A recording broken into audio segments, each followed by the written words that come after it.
부산 브리핑입니다. 지역별 차등 전기요금제 시행 근거를 담은 분산에너지 활성화 특별법안이 국회 본회의를 통과했습니다.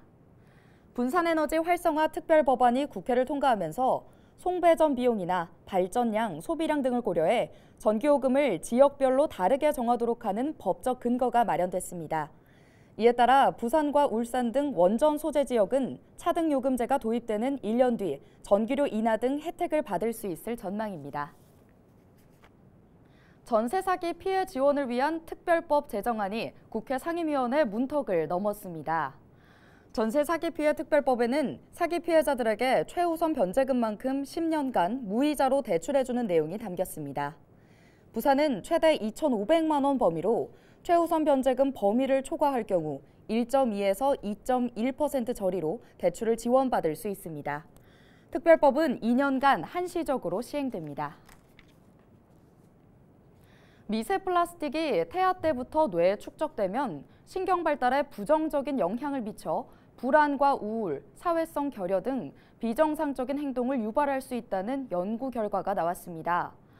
부산대학교 분자생물학과 정의만 교수팀은 현대인들이 일상생활에서 미세 플라스틱에 지속적으로 노출돼 있음을 감안해 생애 전 주기에 걸친 연구를 수행했습니다.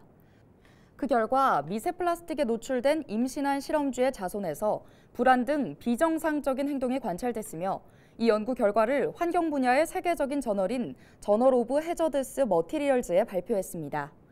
정의만 부산대 교수는 미세 플라스틱 부작용은 신경 발달 단계뿐 아니라 전 생애에 걸쳐 일어날 수 있다며 지속적인 연구와 함께 미세 플라스틱 생산 최소화를 위한 국가적 차원의 노력이 필요하다고 강조했습니다. 한국해양대학교와 영도구에 있는 해양클러스터 12개 기관이 업무 협약을 체결했습니다. 이들 기관은 이번 협약을 계기로 해양인재 육성과 산학협력, 연구개발 등에 힘을 모으기로 하고 우수한 인력과 물적 자원을 공동으로 활용할 예정입니다. 또 대학과 해양클러스터 기관, 지역 간 동방성장 모델을 구축해 지역사회 기여에 머리를 맞대기로 했습니다. 한국해양대학교는 이번 협약이 정부의 글로컬 대학 30사업과 관련해 해양 특화 모델 구현에 핵심 역할을 할 것으로 기대했습니다. 숨죽인 긴장감이 환희로 바뀌는 순간이었죠. 25일 오후 6시 42분 한국형 발사체 누리호가 실용위성 8기를 모두 궤도에 안착시키며 3차 발사에 성공했습니다. 우주 도전 30여 년 만에 이뤄낸 한국의 성과입니다. 누리호는 2021년 10월에 1차 발사를, 그리고 작년 6월에 2차 발사에 성공했는데요. 3차 발사는 앞선 1, 2차 발사와는 달리 민간 기업인 한화에어로가 참여해 이목이 집중됐습니다.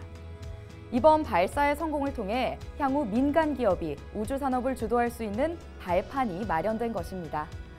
또 3차 발사체에는 2차와는 달리 실제 위성이 탑재됐는데요. 위성을 우주 궤도에 올려놓음으로써 향후 외국 위성을 한국 발사체에 실어서 쏴줄 수 있는 가능성도 확인했습니다. 누리호 3차 발사가 성공하면서 우리나라는 명실상부한 세계 7번째 우주 강국이 됐습니다. 앞으로 정부는 2027년까지 3차례의 누리호 발사를 예정하고 있고 이 과정에서 점진적으로 민간 주도의 비중을 늘린다는 계획입니다.